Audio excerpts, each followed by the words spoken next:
ವಿನಾಕಾರಣ ಕಾಲ್ಕೆದರಿ ಕದನಕ್ಕೆ ಬಂದಿರುವ ಕೆಂಪು ಕೋತಿಗಳ ಸೊಕ್ಕಡಗಿಸಲು ಕಿತ್ತೂರ ಸೈನಿಕರು ಸಜ್ಜಾಗಿದ್ದಾರೆ. ನಿಮ್ಮ ಅಪ್ಪಣೆಗಾಗಿ ಕಾಯುತ್ತಿದ್ದಾರೆ. ಕೆಂಪು ಕುನ್ನಿಗಳ ರಕ್ತದಿಂದ ರಣಚಂಡಿಗೆ ಔತಣ ನೀಡಲು ನಿರ್ಧರಿಸಿದ್ದಾರೆ. ಆಜ್ಞೆ ಮಾಡಿ ತಾಯಿ, ಆಜ್ಞೆ ಮಾಡಿ. ಇಷ್ಟು ವರ್ಷ ಆದ್ರೂ ಈ ಡೈಲಾಗ್ ಇಲ್ಲ, ಕೆಲವು ನಮಗೆ ಲೈಫ್ ಟೈಮ್ ರೋಲ್ ಅಲ್ವಾ, ಹಂಗೆ ಮೆಮೊರಿಲಿ ಕೂತ್ಕೊಡುತ್ತೆ. ಸೊ ನೀವು ನೋಡಿದಂತಹ ಗಾಂಧಿನಗರಕ್ಕೂ ಈಗಿರುವಂತಹ ಗಾಂಧಿನಗರಕ್ಕೂ ಏನ್ ಡಿಫ್ರೆನ್ಸ್ ಇದೆ ಸರ್? ನಾನು ಒಂಥರ ವಿಚಿತ್ರವಾದ ಅದೃಷ್ಟಶಾಲಿ, ವಿಚಿತ್ರವಾದ ದುರಾದೃಷ್ಟಶಾಲಿ. ನನ್ನ ಕೆರಿಯರಲ್ಲೇ ಗಾಂಧಿನಗರ ನೋಡಲಿಲ್ಲ. ಅವಾಗೆಲ್ಲ 2 ಸೀಟ್ 3 ಸೀಟ್ ಕೊಡೋರು. ಕೂತ್ಕೊಬೇಕು ಒಂದು ಅರ್ಧ ಗಂಟೆ ಅದನ್ನು ಬಯಾಟ್ ಮಾಡಿ ಅದನ್ನು ನಮ್ಮ ಸ್ಟೈಲಲ್ಲೇ ಹೇಳಿ ಡೈಲಾಗ್ ಹೇಳ್ಬೇಕು. ಇದೆಲ್ಲ ಹೇಳಿರ್ತೀವ, ಪರವಾಗಿಲ್ಲ ಕಣಯ್ಯ, ಡ್ಯಾನ್ಸು ಫೈಟು ಆ್ಯಕ್ಟಿಂಗ್ ಎಲ್ಲ ಚೆನ್ನಾಗಿ ಮಾಡ್ತೀಯ, ಹೇಳ್ತೀನಿ ಅಂದರೆ ಆಮೇಲೆ ಹೇಳ್ತೀನಿ ಅಂತ ಹಿಂಗೆ ಬರ್ಸ್ಕೊಂಡಿರ್ತಾರೆ ಅವರು. ಅಸ್ಟೆಂಟ್ಗಳಿಗೆ ನಾಕೊಳ್ಳೋಣ ಕ್ಯಾರೆಕ್ಟ್ರು ಅಂತ ಬರೆದಿರ್ತಾರೆ. ಅಕಸ್ಮಾತ್ ಅವ್ರಿಗೆ ಯಾರೋ ಕ್ಲೋಸ್ ಇರೋರು ಆ ರೋಲ್ಗೆ ನಮ್ಮ ಹುಡುಗನ ಹಾಕು ಅಂತ ಅಂದ್ಬಿಟ್ರೆ ಮುಗಿದೈತೆ ನಮ್ಮ ಕೆರಿಯರ್. ಆ್ಯಕ್ಚುಲಿ ಅವಾಗ ಹೆಂಗಿತ್ತು ಇವಾಗ ಹೆಂಗಿತ್ತು ಅವೆಲ್ಲ ಏನಿಲ್ಲ. ಇವಾಗ ಏನೂ ಇಲ್ವೇ ಇಲ್ಲವಲ್ಲ, ಗಾಂಧಿನಗರ ಏನಿದೆ. ಇತ್ತೀಚೆಗೆ ಫಿಲಮ್ ಇಂಡಸ್ಟ್ರಿಯಲ್ಲಿ ನಡೀತಾ ಇರುವಂಥ ಒಂದಷ್ಟು ಚೇಂಜಸ್ಗಳನ್ನು ನೀವೇ ಅಬ್ಸರ್ವ್ ಮಾಡಿರ್ತೀರಾ? ನಾನು 2000 ಇಸ್ವಿ, ಇವಾಗ 25 ವರ್ಷ ಆಯಿತು ಇಂಡಸ್ಟ್ರಿಗೆ ಎಂಟ್ರ್ ಆಗಿ. ಆವಾಗ 10 ಜನ ಹೀರೋ ಹೆಸರು ಹೇಳೋಕ್ಕಾಗಿಲ್ಲ. ಈಗಲೂ ಹೇಳ್ತೀನಿ, 10 ಜನ ಹೀರೋ ಹೆಸರು ಹೇಳಿ ಕನ್ನಡದಲ್ಲಿ ಫಾಸ್ಟಾಗಿ ಚಾನ್ಸೇ ಇಲ್ಲ. ಎಂತೆಂಥ ಸ್ಟಾರ್ ಇವ್ರನ್ನ ಕಾಮಿಡಿ ಆ್ಯಕ್ಟರ್ಸ್ನಾಗಲಿ ವಿಲನ್ಗಳನ್ನಾಗಲಿ ಹಂಗೆ ಸಸ್ಟೈನ್ ಮಾಡ್ಕೊಂಡು ಕರ್ಕೊಂಡ್ಬಂದಿದ್ದಾರೆ. ಇಲ್ಲೇನು ಗೊತ್ತಾ, ಕಚ್ಚಡ ಕ್ಯಾರೆಕ್ಟರ್ ಒಳ್ಳೆ ನಮ್ಮಲ್ಲಿರೋ.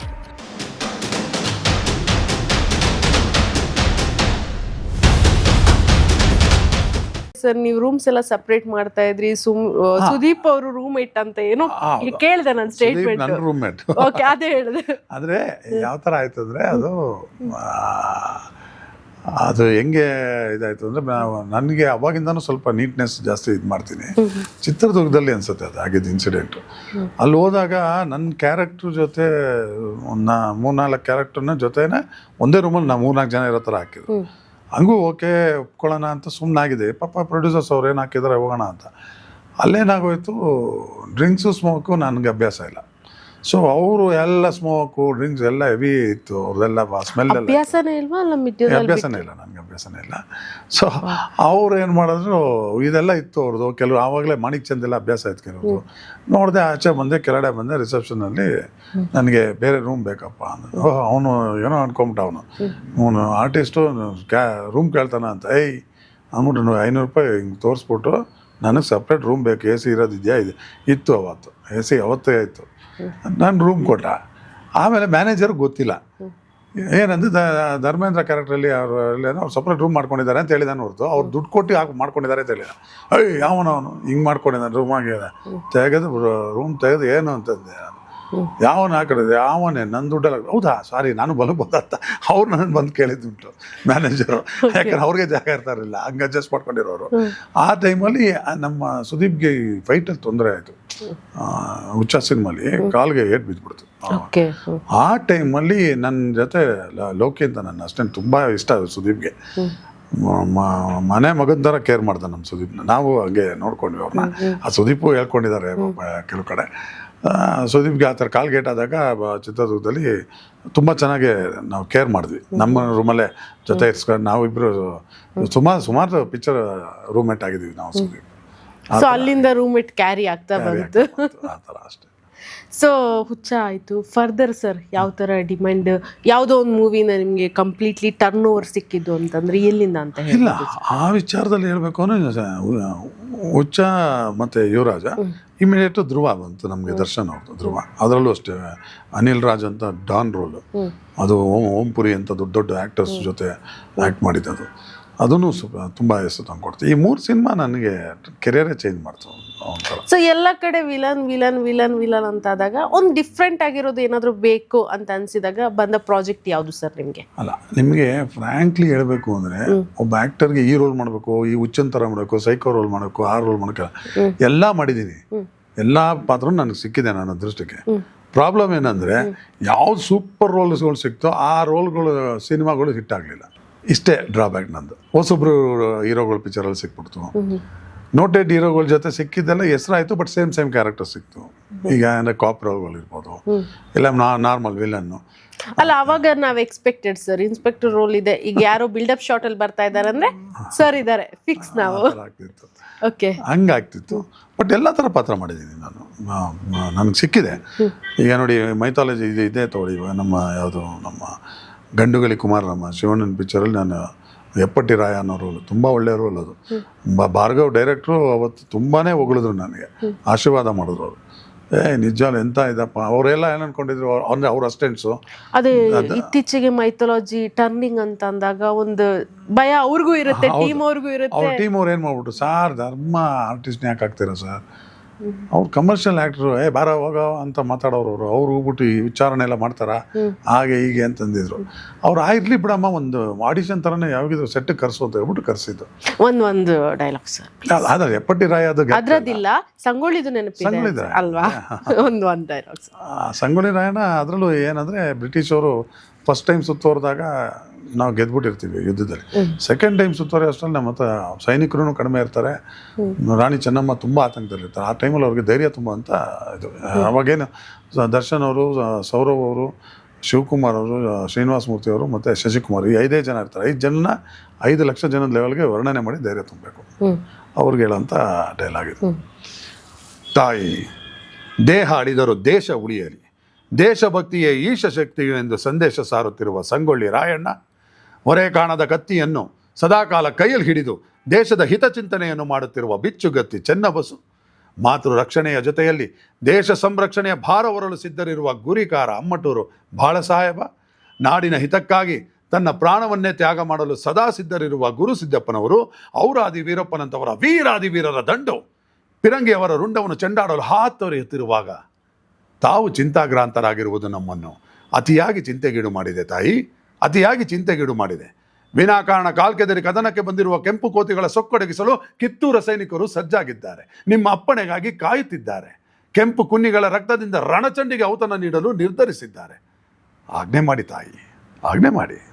ಆ ಥರ ಇಷ್ಟು ವರ್ಷ ಆದರೂ ಈ ಡೈಲಾಗ್ ಇಲ್ಲ, ಕೆಲವು ನಮಗೆ ಲೈಫ್ ಟೈಮ್ ರೋಲ್ ಅಲ್ವಾ, ಹಂಗೆ ಮೆಮೊರಿಲಿ ಕೂತ್ಬಿಡುತ್ತೆ. ಆಕ್ಚುಲಿ ಇಷ್ಟೊತ್ತು ಸಾಫ್ಟ್ ಇತ್ತು ವಾಯ್ಸ್. ನಾನು ಫಸ್ಟಿಗೆ ಏನು ಒಂದಷ್ಟು ಲೈನ್ಸ್ ಹೇಳಿದ್ದೆ, ಅದು ಇವಾಗ ಬಂದ್ಬಿಡ್ತು. ಇವಾಗ ಭಯ ಶುರು ಆಯ್ತು. ಅದರಿಂದ ನಿಮ್ಗೆ ಮಾರ್ಕ್ಸ್ ಸಿಕ್ಕಿದೆಯಲ್ಲ ಬಿಡಿ. ಖಂಡಿತ ಸರ್. ಸರ್, ಇನ್ನು ನೆಕ್ಸ್ಟ್ ಯಾವುದಾದ್ರೂ ಫಾರ್ ಫ್ಯೂಚರ್ ಪ್ರಾಜೆಕ್ಟಲ್ಲಿ ನಿಮ್ಮನ್ನು ಮೈಥಾಲಜಿಲಿ ನೋಡ್ಬೋದಾ ನಾವು? ಇನ್ನೊಂದು ಮದಕರಿ ನಾಯಕ ಅಂತ ಬರ್ತಾ ಇದೆ, ಅದರಲ್ಲೂ ನಂದು ತುಂಬ ಚೆನ್ನಾಗಿದೆ ರೋಲ್. ಮದಕರಿ ನಾಯಕನ ರೋಲೇ ಮಾಡಿದ್ದೀನಿ. ಓಕೆ, ಮದಕರಿ ನಾಯಕ ಅಂತಲೇ ಬರ್ತಾ ಇದೆ. ಅದು ಇನ್ನೇನು ರಿಲೀಸ್ ಆಗಬೇಕು, ವೇಟಿಂಗಲ್ಲಿದ್ದೀನಿ. ಅದ್ರದ್ದು ಡೈಲಾಗು ತುಂಬ ಚೆನ್ನಾಗಿದೆ ನಂದು. ಓಕೆ, ಇತ್ತೀಚೆಗೆ ಫಿಲಮ್ ಇಂಡಸ್ಟ್ರಿಯಲ್ಲಿ ನಡೀತಾ ಇರುವಂಥ ಒಂದಷ್ಟು ಚೇಂಜಸ್ಗಳನ್ನು ನೀವೇ ಅಬ್ಸರ್ವ್ ಮಾಡಿರ್ತೀರಾ. ಸೊ ನೀವು ನೋಡಿದಂತಹ ಗಾಂಧಿನಗರಕ್ಕೂ ಈಗಿರುವಂಥ ಗಾಂಧಿನಗರಕ್ಕೂ ಏನು ಡಿಫ್ರೆನ್ಸ್ ಇದೆ ಸರ್? ನೋಡಿ, ಇದು ಒಳ್ಳೆ ಪಾಯಿಂಟು. ಬಟ್ ಏನಂದರೆ, ನಾನು ಒಂಥರ ವಿಚಿತ್ರವಾದ ಅದೃಷ್ಟಶಾಲಿ, ವಿಚಿತ್ರವಾದ ದುರಾದೃಷ್ಟಶಾಲಿ. ನನ್ನ ಕೆರಿಯರಲ್ಲೇ ಗಾಂಧಿನಗರ ನೋಡಲಿಲ್ಲ ನಾನು. ಗಾಂಧಿನಗರ ಅಂದರೆ ಕಾನಿಷ್ಕ ಹೋಟ್ಲು, ಅಲ್ಲೆಲ್ಲ ನಿಂತ್ಕೊಂಡ್ರೆ ಅಲ್ಲಿ ರೂಮ್ಗಳು ಹಾಕಿರ್ತಾರಂತೆ ಡೈರೆಕ್ಟ್ರುಗಳು, ಅಲ್ಲಿ ಹೋಗಿ ಚಾನ್ಸ್ ಕೇಳೋದು, ಇವೆಲ್ಲ ನಮಗೆ ಬರಲೇ ಇಲ್ಲ. ಅದನ್ನೇ ನಾನು ನಿಮ್ಗೆ ಹೇಳ್ತಾ ಇರೋದು. ನಮಗೆ ಡೈರೆಕ್ಟು ರಾಷ್ಟ್ರಗೀತೆಯಲ್ಲಿ ಇವರು ಕೆ ವಿ ರಾಜ್ ಅವರು ನೋಡಿದ್ರು, ಎಕ್ಸ್ಪ್ರೆಷನ್ ಅವರೇ ಅವ್ನಿಗೆ ಹಾಕೊಂಡ್ರು, ರುದ್ರೇಶ್ ಕರ್ಕೊಂಡೋದ್ರು, ಮಾಡಿದ್ರು. ಓಂ ಪ್ರಕಾಶ್ ಹತ್ರ ಕಚ್ಕೊಂಡೆ, ಓಂ ಪ್ರಕಾಶ್ ಫಿಕ್ಸ್ ಮಾಡಿ ಹೇಳ್ಬಿಟ್ಟಿದ್ರು ನೆಕ್ಸ್ಟ್ ಮಾಡ್ತೀವಿ ಅಂತ. ನಮ್ಗೆ ಹೋಗೋ ನೆಸಿಟಿ ಏನಿರಲಿಲ್ಲ. ಇಮಿಡಿಯೇಟ್ ಅದು ಶೂಟಿಂಗ್ ಮುಗಿಯೋಕ್ಕೆ ಮುಂಚೆ, ರಿಲೀಸ್ ಆಗೋಕ್ಕೆ ಮುಂಚೆನೇ ಸಿನಿಮಾ ಹುಚ್ಚ ಇದು ಯುವರಾಜನೂ ಸಿಕ್ಬಿಡ್ತು. ಸೊ ನಮಗೆ ಗಾಂಧಿನಗರದಲ್ಲಿ ಇದೇ ಗೊತ್ತಿಲ್ಲ. ಆ್ಯಕ್ಚುಲಾಗಿ ಪಾಪ ನಿಜವಾಗ್ಲೂ ಎಂಥ ಕಷ್ಟ ಇತ್ತು ಅಂದರೆ, ಅವಾಗ ನಾನು ನೋಡಿದ್ದೀನಿ. ಕಾನಿಷ್ಕ ಹೋಟ್ಲಿಗೆ ಹೋದರೆ ಪಾಪ ಸುಮಾರು ಜನ ನನಗೆ ಗೊತ್ತಿರೋಂಗೆ ಸ್ವಲ್ಪ ನೋಟೆಡ್ ಆರ್ಟಿಸ್ಟ್ಗಳು, ಕಾಮಿಡಿ ಆರ್ಟಿಸ್ಟ್ಗಳು ಇರ್ಬೋದು, ಸ್ವಲ್ಪ ಸಪೋರ್ಟಿಂಗ್ ರೋಲ್, ಒಳ್ಳೊಳ್ಳೆ ರೋಲ್ ಮಾಡಿರೋರು ಇದ್ದಾರೆ. ತುಂಬ ಹಳೇ ಅಂಬರೀಷ್ ಅಣ್ಣನ ಜೊತೆ, ವಿಷ್ಣು ಸರ್ ಜೊತೆ ಮಾಡಿರೋರಲ್ಲ, ಅವರೆಲ್ಲ ನಮ್ಮಂಥವ್ರನ್ನ ನೋಡಿದ್ರೆ ಪಾಪ ಕಾಫಿಗೆ ಸಿಗರೇಟ್ಗೆ ಇದು ಮಾಡೋರು, ಹೊಟ್ಟೆ ಉರಿಯೋದು. ಆ ಹೋಟ್ಲಿಗೆ ಹೋಗಿ ಕೂತ್ರೆ ಒಂದು 10-15 ಜನ ಬರೋರು. ನಾವು ಕಾಫಿ ಟೀ ಕೊಡಿಸ್ಬಿಟ್ಟು ಬರ್ತಿದ್ದೆ. ನಾನು ಯಾವಾಗ ಸುಮ್ಮನೆ ಹೋಗ್ತಿದ್ದೆ ಅಷ್ಟೇ, ಹೇಗಿದೆ ಅಂತ ನೋಡೋದಕ್ಕೆ ಹೋಗ್ತಿದ್ದೆ ಅಷ್ಟೇ. ಬಿಟ್ಟರೆ ಗಾಂಧಿನಗರದ ಲೈಫ್ ಸ್ಟೈಲ್ ನನಗೆ ನಿಜವಾಗ್ಲೂ ಗೊತ್ತಿಲ್ಲ. ಆ್ಯಕ್ಚುಲಿ ಅವಾಗ ಹೆಂಗಿತ್ತು, ಇವಾಗ ಹೆಂಗಿತ್ತು, ಅವೆಲ್ಲ ಏನಿಲ್ಲ. ಇವಾಗ ಏನೂ ಇಲ್ಲವೇ ಇಲ್ಲವಲ್ಲ. ಗಾಂಧಿನಗರ ಏನಿದೆ? ನಥಿಂಗ್. ಇವತ್ತು ನಿಮಗೇನು ಮೊಬೈಲ್ ಇದೆ, ನೀವು ನಿಮ್ಮ ಟ್ಯಾಲೆಂಟ್ ತೋರಿಸ್ಬೇಕು ಅಂದರೆ ಒಂದು ಯಾವುದಾದ್ರು ಟಿಕ್ಟಾಕಿಂದನೇ ಸ್ಟಾರ್ಟ್ ಆಗೋಯ್ತು ಅಲ್ವಾ? ಇವಾಗ ಎಲ್ಲ ಮಾಡ್ಕೊಬೋದು. ನಮ್ಮ ಕಾಲದಲ್ಲಿ ಅವೆಲ್ಲ ಇರಲಿಲ್ವಲ್ಲ. ಯಾರೊಬ್ಬರು ಡೈರೆಕ್ಟ್ರು ಅಲ್ಲಿದ್ದಾರೆ, ಇವರು ಸಿನಿಮಾ ಡೈರೆಕ್ಟ್ರು ಅಂದರೆ ಅವ್ರ ಮುಂದೆ ಡ್ಯಾನ್ಸ್ ಆಡೋ ಅಂದರೆ ಡ್ಯಾನ್ಸ್ ಆಡಬೇಕು. ಅವ್ರ ಮುಂದೆ ಪಲ್ಟಿ ಹೊಡಿ, ಫೈಟ್ ಬರುತ್ತಾ ಅಂದರೆ ಪಲ್ಟಿ ಹೊಡಿಬೇಕು. ಆಮೇಲೆ ಯಾವುದೋ ಒಂದು ಡೈಲಾಗ್ ಕೊಡೋರು. ಅವಾಗೆಲ್ಲ ಏನು ಈಗಿನ ಥರ 2 ಲೈನ್ 3 ಲೈನ್ ಕೊಡೋಲ್ಲ. ಅವಾಗೆಲ್ಲ 2 ಶೀಟ್ 3 ಶೀಟ್ ಕೊಡೋರು. ಕೂತ್ಕೊಬೇಕು ಒಂದು ಅರ್ಧ ಗಂಟೆ, ಅದನ್ನು ಬಯಾಟ್ ಮಾಡಿ ಅದನ್ನು ನಮ್ಮ ಸ್ಟೈಲಲ್ಲೇ ಹೇಳಿ ಡೈಲಾಗ್ ಹೇಳ್ಬೇಕು. ಇದೆಲ್ಲ ಹೇಳಿರ್ತೀವ, ಪರವಾಗಿಲ್ಲ ಕಣಯ್ಯ, ಡ್ಯಾನ್ಸು ಫೈಟು ಆ್ಯಕ್ಟಿಂಗ್ ಎಲ್ಲ ಚೆನ್ನಾಗಿ ಮಾಡ್ತೀಯಾ, ಹೇಳ್ತೀನಿ ಅಂದರೆ ಆಮೇಲೆ 3 ತಿಂಗಳು 4 ತಿಂಗಳು ಆದಮೇಲೆ ಅವ್ರ ಸಿನಿಮಾ ಶೂಟಿಂಗ್ ಸ್ಟಾರ್ಟ್ ಆಗೋದು. ಹೇಳ್ತೀನಿ ಅಂತ ಹಿಂಗೆ ಬರ್ಸ್ಕೊಂಡಿರ್ತಾರೆ ಅವರು ಅಸ್ಟೆಂಟ್ಗಳಿಗೆ. ಬರ್ಕೊಂಡು ಹಾಕೊಳ್ಳೋಣ ಕ್ಯಾರೆಕ್ಟ್ರು ಅಂತ ಬರೆದಿರ್ತಾರೆ. 4 ತಿಂಗಳಾದ್ಮೇಲೆ ಬರುತ್ತೆ ಅಂತ ಕಾಯ್ಕೊಂಡಿರ್ತೀವಿ. ಅಕಸ್ಮಾತ್ ಅವ್ರಿಗೆ ಯಾರೋ ಕ್ಲೋಸ್ ಇರೋರು ಆ ರೋಲ್ಗೆ ನಮ್ಮ ಹುಡುಗನ ಹಾಕು ಅಂತ ಅಂದ್ಬಿಟ್ರೆ ಮುಗಿದೈತೆ ನಮ್ಮ ಕೆರಿಯರು. ಇನ್ನು ನೆಕ್ಸ್ಟ್ ಇನ್ನೊಬ್ಬರು ಡೈರೆಕ್ಟರ್ನ ಹುಡುಕಿ ಅವ್ರ ಹತ್ರ ಅವ್ರು ಮುಂದೆ ಹೋಗಿ ಮಾಡಬೇಕು. ಹಿಂಗೆಲ್ಲ ಆಯಿತು. ಇವತ್ತೆಲ್ಲಿ ಕಾಮಿಡಿ ಕಿಲಾಡಿಗಳಿದೆ, ಗಿಚ್ಚಿ ಗಿಲಿ ಅನ್ನೋದು ಯಾವುದಾದ್ರು ಇದೆ. ಎಷ್ಟು ಬೇಕು ನಿಮ್ಗೆ ಟ್ಯಾಲೆಂಟ್ಗೆ ತೋರಿಸ್ಕೊಳ್ಳೋಕ್ಕೆ ಚಾನೆಲ್ಸ್ ಇದೆ. ನಿಮ್ಗೆ ನಾರ್ಮಲ್ ಇವತ್ತು ಶಾರ್ಟ್ ಮೂವಿಗಳು ಹೆಂಗೆ ಮಾಡಿ ಎಲ್ಲೆಲ್ಲಿ ಬೆಳೀತಿದ್ದಾರೆ. ಎಲ್ಲ ಈ ಸಿನಿಮಾ ಹೀರೋಗಳಾಗ್ಬಿಟ್ಟಿದ್ದಾರೆ ಶಾರ್ಟ್ ಮೂವೀಸ್ ಆದವರು, ಯೂಟ್ಯೂಬರ್ಸು. ಖುಷಿ ಆಗುತ್ತೆ ನಿಜವಾಗ್ಲೂ. ಅವ್ರಿಗೆಲ್ಲ ಇಂಥ ಒಂದು ಪ್ಲ್ಯಾಟ್ಫಾರ್ಮ್ಗಳು ಸಿಕ್ಕಿದೆ. ಬಟ್ ನಮಗಿರಲಿಲ್ಲ. ಆ ಥರ ಇಲ್ಲದೇ ಇರುವಾಗ ಬಂದು ಇನ್ನೂ ಸಸ್ಟೈನ್ ಆಗಿದ್ದೀವಿ ಅಂದರೆ ನಾವು ನಿಜವಾಗ್ಲೂ ಗ್ರೇಟ್ ಅಂತ ನಾವು ಹೇಳ್ಕೋಬೇಕಷ್ಟೆ. ಸೊ ಒಂದು ಟೈಮಲ್ಲಿ ಫುಲ್ ಡಿಮ್ಯಾಂಡಲ್ಲಿ ಇದ್ರಿ, ಓಕೆ ಸರ್. ಯಾವುದೋ ಒಂದು ಟೈಮಲ್ಲಿ ಚಾನ್ಸ್ ಕೇಳ್ಕೊಂಡು ಹೋಗುವಂಥ ಪರಿಸ್ಥಿತಿ ಬಂತಾ ಸರ್? ಇಲ್ಲ ಆ ಥರ ನನಗೆ ಇಲ್ಲಿವರೆಗೂ ಬಂದಿಲ್ಲ ಅದೃಷ್ಟಕ್ಕೆ. ಇನ್ನೂ ಚಾನ್ಸ್ಗಳು ಬರ್ತಿದೆ. ಬಟ್ ಕೆಲವು ನಾನು ತಡೀತಾ ಇದೆ. ಅಂದರೆ ಸ್ಮಾಲ್ ಸ್ಕ್ರೀನ್ ಬರ್ತಾ ಇದೆ. ದೊಡ್ಡದು ಏನಾಗ್ತಾ ಇದೆ ಅಂದರೆ ಪಂಗಡ ಮಾಡ್ಕೊಂಡ್ಬಿಟ್ಟಿದ್ದಾರೆ ಇಲ್ಲಿ. ಪಂಗಡ ಅಂದರೆ ನಾನು ಅವ್ರನ್ನ ತಪ್ಪು ಅಂತಲೂ ಹೇಳೋಕ್ಕಾಗಲ್ಲ. ಯಾಕಂದರೆ ಅವ್ರಿಗೆ ಕಂಫರ್ಟಬಲ್ ಇರೋ ಆರ್ಟಿಸ್ಟ್ಗಳನ್ನ ಅವ್ರು ಹಾಕ್ಕೊಂಡು ಇದು ಮಾಡ್ತಾಯಿದ್ದಾರೆ. ಬಟ್ ಅವರು ಸ್ವಲ್ಪ ಯೋಚನೆ ಮಾಡೋಕ್ಕೆ ನೋಡಿ. ನನಗೆ ಎಷ್ಟೋ ಕಡೆ ಹೇಳಿದ್ದೀನಿ, ಎಲ್ಲ ಚಾನಲ್ ಹೇಳ್ತಾನೆ ಇರ್ತೀನಿ ನಾನು.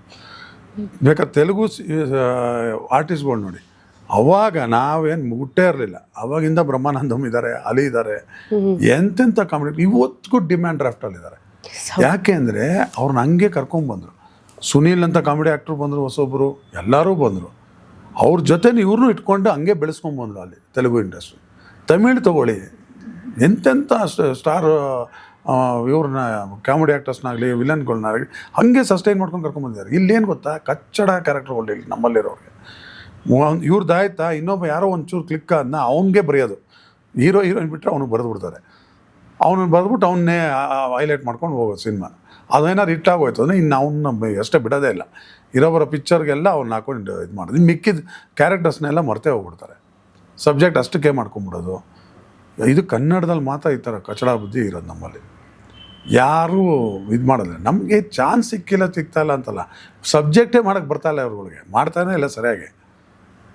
ಎಲ್ಲೋ KGF, ಎಲ್ಲೋ ಕಾಂತಾರ, ಎಲ್ಲೋ ಚಾರ್ಲಿ, ಈ ಥರ ಅದೆಲ್ಲ ದೊಡ್ಡ ಪಿಕ್ಚರ್ ಒಂದು ಧೈರ್ಯ ಮಾಡಿರೋದು ಅದು ಗ್ರೇಟ್. ಅವರು ಅದು ಬಿಟ್ಬಿಟ್ಟು ನಾರ್ಮಲಾಗಿ ಸಿನಿಮಾಗಳು ಮಾಡ್ತಿದ್ದಾರಲ್ಲ ಅವರೆಲ್ಲ ಅಷ್ಟೇ. ಯಾರು ಸಪೋರ್ಟಿಂಗ್ ಆ್ಯಕ್ಟರ್ ಕ್ಲಿಕ್ ಆಗ್ತಾನೆ ಅವನಿಗೆ ಬರೀಕೊಂಡು ಹೋಗ್ತಾರೆ. ತಪ್ಪಲ್ಲ, ಬರೀಲಿ. ಇನ್ನೊಂದು 5-6 ಕ್ಯಾರೆಕ್ಟರ್ಸ್ ಬರೆಯೋಕ್ಕೇನು. ತೆಲುಗು ನೋಡಿ 40 ಜನ ಆರ್ಟಿಸ್ಟ್ ಇರ್ತಾರೆ, ಎಲ್ಲ ನೋಟೆಡ್ ಆರ್ಟಿಸ್ಟೇ. ಇಲ್ಲಿ 4-5 ಮೇನ್ ಕ್ಯಾರೆಕ್ಟರ್ಸ್ ಬಿಟ್ಟರೆ ಇನ್ನು ಮಿಕ್ಕಿದ್ದೆಲ್ಲ ಡಮ್ಮಿ ಕ್ಯಾರೆಕ್ಟರ್ಸ್ ಇರುತ್ತೆ. ಅದರಲ್ಲೇನಾದ್ರು ಎಕ್ಸ್ಟ್ರಾ ಕ್ಯಾರೆಕ್ಟರ್ ಸಿಕ್ಕಿದ್ರೆ ನಮ್ಮಂಥವ್ರು ಕರೀತಾರೆ. ಹಂಗಾಗ್ಬಿಟ್ಟಿದೆ ಅಷ್ಟೇ. ಈ ಥರ ಇರೋದು ನಮ್ಮ ಇಂಡಸ್ಟ್ರಿ.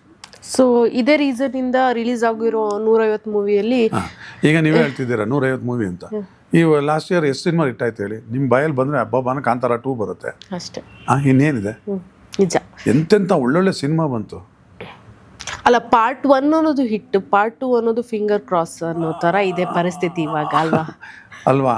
ಆ ಥರ ಎಷ್ಟು ಬೇಜಾರಾಗುತ್ತೆ ಅಂದರೆ ನಮಗೆ. ಎಂತೆಂಥ ಒಳ್ಳೊಳ್ಳೆ ಸಿನಿಮಾಗಳೇ ಬಂದಿದೆ. ಬಟ್ ಅದಕ್ಕೆ ಥಿಯೇಟ್ರಿಗೆ ಜನ ಬರ್ತಿಲ್ಲ ಅಂತ ಹೇಳೋಕ್ಕಾಗಲ್ಲ. ಡಿಸ್ಟ್ರಿಬ್ಯೂಟರ್ಸೇ ಧೈರ್ಯ ಮಾಡಲ್ಲ. ಯಾಕೆ ಖರ್ಚು ಮಾಡೋದು, ಇದು ಓಡಲ್ಲ ಅನ್ನೋ ಥರದಲ್ಲಿ ಇದು ಮಾಡ್ತಾರೆ. ಡಿಸ್ಟ್ರಿಬ್ಯೂಷನ್ ಮಾಫಿಯಾ ಅನ್ನೋದು ಇದೆಯಾ ಸರ್ ಹಾಗಾದ್ರೆ? ಅಂದರೆ ನನಗೆ ಅನ್ನಿಸಂಗೆ ಇದೆ. ಅಂದರೆ ಡಿಸ್ಟ್ರಿಬ್ಯೂಟರ್ಸ್ ಎಲ್ಲರೂ ಅಲ್ಲ, ಎಂತೆಂಥ ಒಳ್ಳೊಳ್ಳೆ ಡಿಸ್ಟ್ರಿಬ್ಯೂಟರ್ಸ್ ಇದ್ದಾರೆ. ಅವರಿಂದನೇ ಸಿನಿಮಾ ಹೋಗ್ತಿರೋದು. ಡಿಸ್ಟ್ರಿಬ್ಯೂಟರ್ ಇಲ್ಲದೆ ಸಿನಿಮಾನೇ ಓಡಲ್ಲ, ಇಲ್ಲ ಅಂತಲ್ಲ. ಬಟ್ ತುಂಬ ಹೊಸಬ್ರು ಸಿನಿಮಾಗಳು ತುಂಬ ಚೆನ್ನಾಗಿ ಮಾಡಿರೋದು. ಕೆಲವು ಡಿಸ್ಟ್ರಿಬ್ಯೂಟರ್ಸ್ ಹತ್ರ ಹೋಗಿ ತಗೊಳಕೊಂತಾರೆ. ಅವ್ರ ಪಕ್ಕ ಬರೀ ಪೇಪರಲ್ಲಿ ಮಾತ್ರ ಥಿಯೇಟ್ರ್ ನೇಮ್ಸ್ ಇರುತ್ತೆ, ಥಿಯೇಟ್ರುಗಳಲ್ಲಿ ಸಿನಿಮಾನೇ ಇರಲ್ಲ. ಈ ಥರ ಎಲ್ಲ ತುಂಬ ಆಗ್ತಿದೆ. ಸೊ ಇದರಿಂದಾಗಿ ಮೂವಿ ಸೋಲ್ತಾ ಇದೆ ಅಂತ. ದೆನ್ ಸ್ಟೋರಿ ಬೇಸಿಂದಾನು ವೀಕ್ ಆಗ್ತಾ ಇದೆ ಅಂತ ಅನ್ಸುತ್ತಾ ನಿಮಗೆ? ಇಲ್ಲ, ನಮ್ಮ ಕನ್ನಡ ಇಂಡಸ್ಟ್ರಿ ನಿಜವಾಗ್ಲೂ ಹೇಳ್ತೀನಿ ಕೇಳಿ, ಎಂತೆಂಥ ಸ್ಟೋರಿ ರೈಟರ್ಸ್ ಇದ್ದಾರೆ. ಅವ್ರಿಗೆ ರೆಸ್ಪೆಕ್ಟ್ ಕೊಡೋ ರೀತಿ ಗೊತ್ತಾಗ್ತಿಲ್ಲ. ಪ್ರೊಡ್ಯೂಸರ್ಸಿಗೆ ಗೊತ್ತಾಗ್ತಿಲ್ಲ. ಪ್ರೊಡ್ಯೂಸರ್ ಹತ್ರ ರೀಚ್ ಮಾಡೋದಕ್ಕೆ ಇವ್ರಿಗೂ ಹೋಗೋಕೆ ಗೊತ್ತಾಗ್ತಿಲ್ಲ. ಇವರಿಬ್ಬರು ಮಧ್ಯೆ ಇರೋರು ಸರಿಯಾಗಿ ಸಿಗ್ತಾ ಇಲ್ಲ. ಎಲ್ಲೋ ಒಂದ್ ಕಡೆ ರೀಮೇಕ್ ಬಗ್ಗೆ ಬೇಜಾರ್ ಅಂತ ಬಂದಿರೋದಿಲ್ವಾ ಸರ್ ನೀವು? ಹೌದು, ರೀಮೇಕ್ ಹೋಯ್ತಲ್ಲ. ಇವಾಗ ರೀಮೇಕ್ ಕಾನ್ಸೆಪ್ಟ್ ಮಾಡಂಗೇ ಇಲ್ಲ. ಎಲ್ಲ ಲ್ಯಾಂಗ್ವೇಜ್ ಡಬ್ ಆಗ್ತಾ ಇದೆಯಲ್ಲ, ರೀಮೇಕ್ ಮಾಡಂಗೇ ಇಲ್ಲ. ನೀವು ಮಾಡಿದ್ರೆ ಸ್ಟ್ರೈಟೇ ಮಾಡ್ಬೇಕು ಈಗ ಅಷ್ಟೇ. ಚಾನ್ಸೇ ಇಲ್ಲ, ರೀಮೇಕ್ ಮಾಡೋಕ್ಕೆ ಚಾನ್ಸೇ ಇಲ್ಲ ಈಗ. ಸೊ ಡೆಮೋ ತೋರಿಸ್ಬಿಟ್ಟು ಈ ಮೂವಿ ಮಾಡೋಣ ಅನ್ನೋಂಥ ಆಪರ್ಚುನಿಟಿನೂ ನಮ್ಮಲ್ಲಿ ಇಲ್ಲ ಇವಾಗ. ಇಲ್ಲ, ಈಗ ನೋಡಿ ಸುಮಾರು ಜನ ಈಗ ಒಂದು ಒಳ್ಳೆ ಹೊಸ ಕಾನ್ಸೆಪ್ಟ್ ಮಾಡ್ಕೊಂಡಿದ್ದಾರೆ. ಶಾರ್ಟ್ ಮೂವಿ ಅವರೇ ಪಾಪ ಧೈರ್ಯ ಮಾಡಿ ಒಂದು 30 ಮಿನಿಟ್ಸ್ ಒಂದು ಸ್ಕಿಟ್ ಮಾಡಿಕೊಂಡು, ಸರ್ ಇದು 1 ಲೈನ್ ಕತೆ ಈ ಥರ ಮಾಡ್ಕೊಂಬಂದಿದ್ದೀವಿ ಅಂತ ತೋರಿಸ್ತಾರೆ. ಸ್ವಲ್ಪ ಸೆನ್ಸ್ ಇರೋಂಥ ಪ್ರೊಡ್ಯೂಸರ್ ಸರ್ ಅದು ನೋಡೇ ಇಮಿಡಿಯೇಟ್ ಓಕೆ ದೊಡ್ಡದಾಗಿ ಪಿಕ್ಚರ್ ಮಾಡು, ಈ ಬಜೆಟ್ ಅಲ್ವಾ ಸರಿ ಮಾಡು ಅಂತ ಹೇಳ್ತಾರೆ. ಈಗೆಲ್ಲ ತುಂಬ ಆಪ್ಷನ್ಸ್ ಇದೆ. ಧೈರ್ಯ ಮಾಡಿ ಹೊಸೊಬ್ರಿಗೂ ಜಾಸ್ತಿ ಚಾನ್ಸ್ಗಳು ಕೊಡಬೇಕು ನಮ್ಮ ಪ್ರೊಡ್ಯೂಸರ್ಸು. ಆವಾಗ ಒಂದು ಇಂಡಸ್ಟ್ರಿ ಬೆಳೀತು ನೋಡಿ. ಇವಾಗ ನಾನು ನಿಮಗೆ ಹೇಳ್ತಾನೆ ಇದ್ದೀನಲ್ಲ, ಹೇಳ್ಕೊಂಡು ಬರ್ತಾನೆ ಇದ್ದೀನಿ. ನಾನು 2000 ಇಸ್ವಿ, ಇವಾಗ 25 ವರ್ಷ ಆಯಿತು ಇಂಡಸ್ಟ್ರಿಗೆ ಎಂಟ್ರಾಗಿ. ಆವಾಗ 10 ಜನ ಹೀರೋ ಹೆಸರು ಹೇಳೋಕ್ಕಾಗಿಲ್ಲ. ಈಗಲೂ ಹೇಳ್ತೀನಿ, 10 ಜನ ಹೀರೋ ಹೆಸರು ಹೇಳಿ ಕನ್ನಡದಲ್ಲಿ ಫಾಸ್ಟಾಗಿ ಚಾನ್ಸೇ ಇಲ್ಲ. ಹೌದು. ಹೀರೋಗಳನ್ನ ತರಬೇಕು, ವಿಲನ್ಗಳನ್ನ ತರಬೇಕು, ಕಾಮಿಡಿ ಆ್ಯಕ್ಟರ್ಸ್ ಒಂದಷ್ಟು ಜನ ತರಬೇಕು. ಒಬ್ಬ ಕಾಮಿಡಿ ಆ್ಯಕ್ಟರ್ ಕ್ಲಿಕ್ಕಾರ ಅವನ್ನೇ ಇಟ್ಕೊಂಡು ಸಿನಿಮಾ ಮಾಡ್ತಾರೆ ಎಲ್ಲರನ್ನೂ. ಒಬ್ಬ ವಿಲನ್ ಕ್ಯಾರೆಕ್ಟರ್ ಹಿಟ್ ಆದರೆ ಅವನ್ನೇ ಇಟ್ಕೊಂಡು ಪಿಕ್ಚರ್ ಮಾಡ್ತಾರೆ. ಹೌದು, ನಿಮ್ಮ ಕಾಲಘಟ್ಟದಲ್ಲಿ ಇದ್ದಂತಹ ನಮ್ಮ ಕಾಲದಲ್ಲಿ ಹೆಂಗಿತ್ತು ನೋಡಿ, ನಮ್ಮ ಓಂ ಪ್ರಕಾಶ್ ಆಗಲಿ, ನಮ್ಮ MS ರಮೇಶ್ ಆಗಲಿ, ನಮ್ಮ ಮಾದೇಶ್ ಆಗಲಿ, ಎಲ್ಲರೂ ತಗೊಳ್ಳಿ. ನಮ್ಮ ನೋಡಿ ಒಂದೊಂದು ಸಿನಿಮಾಲಿ ಎಲ್ಲರೂ ಇರ್ತಾಯಿದ್ವಿ. ಎಷ್ಟು ಒಂದು ಫ್ಯಾಮಿಲಿ ಥರ ಇರ್ತಾಯಿದ್ವಿ. ಸತ್ಯಜಿತ್, ಶೋಭರಾಜು, ಅವಿನಾಶು, ನಾನು, ಆಮೇಲೆ ಇನ್ನು ಸುಮಾರು ಜನ ವಿಲನ್ಗಳು ಎಲ್ಲ ಒಂದೇ ಸಿನಿಮಾಲಿ ಇರ್ತಾಯಿದ್ವಿ. ಆ ಥರ ನಾವು ಕತೆಗಳು ಬರೆಯೋರು, ಆ ಥರ ಕತೆಗಳು ಸೃಷ್ಟಿಸೋರು ಇನ್ನು ಡೈರೆಕ್ಟ್ರುಗಳು. ಈಗಿರೋರು ಎಲ್ಲಿ ಒಂದು ಮೂವಿಗೆ ಒಂದು ವಿಲನ್ ಹಂಗೆ ಮಾಡ್ತಾರೆ. ಓಕೆ ಮಾಡಲಿ, ಆ ವಿಲನ್ನು ಆ ಪಿಕ್ಚರ್ ನೆಕ್ಸ್ಟ್ ಪಿಕ್ಚರ್ ಇನ್ನೊಬ್ಬ ವಿಲನ್ನ ಇದು ಮಾಡ್ತಾರೆ, ಅದು ಮಾಡಲ್ಲ. ಅದೇ ಅವ್ರನ್ನೇ ಇಟ್ಕೊಂಡು ಅವ್ರನ್ನೇ ಅವ್ರನ್ನ ವೀಕ್ ಆಗೋರ್ಗೂ ಅವ್ರನ್ನ ಒಂಥರ ಸೀರಿಯಲಲ್ಲಿ ನೋಡಿ ನೋಡಿ ಬೇಜಾರಾಗುತ್ತಲ್ಲ, ಆ ಥರ ಆಗೋರ್ಗೂ ಅವ್ರನ್ನ ಯೂಸ್ ಮಾಡಿಬಿಡ್ತಾರೆ. ಆಮೇಲೆ ಅವರು ಅಷ್ಟು ಹಿಂಗೆ ಬೆಳೆದಿರ್ತಾರೆ, ಅವ್ರಿಗೆ ಗೊತ್ತಿರಲ್ಲ ನಾನು ಹಿಂಗೆ ಇರ್ತೀನಿ ಅನ್ಕೊಂಡಿರ್ತಾರೆ. ಈವನ್ ನನ್ನ ಎಕ್ಸ್ಪೀರಿಯನ್ಸ್ ಇದು, ಗೊತ್ತೇ ಇರಲ್ಲ, ಎಲ್ಲಿರ್ತಾರೆ ಇರಲ್ಲ, ಹಂಗಾಗ್ಬಿಡುತ್ತೆ. ವಿಷ್ಣು ಸರ್ ಸಾಯೋ ಟೈಮಲ್ಲೂ ಬಳ್ಳಾರಿ ನಾಗ ಮತ್ತು ಸ್ಕೂಲ್ ಮಾಸ್ಟರ್ ನಾನು ಮಾಡಿದೆ ಅವ್ರ ಜೊತೆ ವರ್ಕು. ಅವ್ರಿಗೇನು ಬೇಕಾಗೇ ಇಲ್ಲ, ಅವ್ರು ಲೇಟಾಗಿ ಬಂದರು ಎಲ್ಲರೂ ಹೋಗೋಕೆ ಅಂತಾರೆ. ಬೆಳಿಗ್ಗೆ 8 ಗಂಟೆ 7:15 7:30 ವಿತ್ ಮೇಕಪ್ ಇರೋರು, ಆಲ್ರೆಡಿ ಸ್ಕ್ರಿಪ್ಟ್ನ ತರಿಸ್ಕೊಂಡು ಅದಕ್ಕೆ ಇನ್ವಾಲ್ವ್ ಆಗೋಕ್ಕೆ ಡೈಲಾಗ್ ಡೆಲಿವರಿ ಪ್ರಾಕ್ಟೀಸ್ ಮಾಡೋರು, ಅದು ಓಕೆ. ಬಟ್ ಏನಂದರೆ ಕೆಲವ್ರು ಗೊತ್ತಿಲ್ಲದೆ ಸಿನಿಮಾ ಮಾಡೋಕೆ ಹೋಗ್ತಾರಲ್ಲ, ಈ ಥರ ನೀವು ಹೇಳಿದಾಗೆ 3 ವರ್ಷ 2 ವರ್ಷ ಮಾಡೋಕ್ಕೋದ್ರೆ ಅದೇನಿಲ್ಲ, ಬರೀ ಪ್ರೊಡ್ಯೂಸರ್ ಸಿಗ್ತಾ ಇರ್ತಾರೆ ಅಷ್ಟೇ. ಅದು ಆ 40 ಸಿನಿಮಾಲಿ ಒಂದು 3 ಸಿನಿಮಾ ಸೂಪರ್ ಹಿಟ್ ಕ್ಯಾರೆಕ್ಟರ್ ಸಿಕ್ಬಿಟ್ರೆ ಏನು ಮಾಡ್ತೀರಾ? ಕೆರಿಯರ್ ಚೇಂಜ್ ಆಗಿಬಿಡುತ್ತಲ್ಲ. ಭಾಳ ನಮ್ಮ ರಾಮು ಅವರೇ ನನಗೆ ಆ ಥರ ಆಪ್ಷನ್ ಕೊಟ್ಟಿದ್ರು. ಅವ್ರು ಕೊಟ್ಟಾಗ ನನಗೆ ಸ್ವಲ್ಪ ಧೈರ್ಯ ಕಮ್ಮಿ ಇತ್ತು. ಇಲ್ಲ ಸರ್, ನಾನು ಈಗ ಸದ್ಯಕ್ಕೆ ಮಾಡಲ್ಲ ಅಂತ ಹೇಳಿದ್ದೆ ನಾನು ಡೈರೆಕ್ಷನ್. ಬಟ್ ಆ ಟೈಮಲ್ಲಿ ಏನು ನಮ್ಗೆ ಅವಾಗಲೂ ಏನು ಪಿಕ್ಚರ್ಗಳು ಕಡಿಮೆ ಇರಲಿಲ್ಲ. ಈಗ ಒಂದು ಸಿನಿಮಾ ಡೈರೆಕ್ಷನ್ ಮಾಡಬೇಕು ಅಂದರೆ ಮಿನಿಮಮ್ 6 ತಿಂಗಳು ಎಗರೋಗುತ್ತೆ.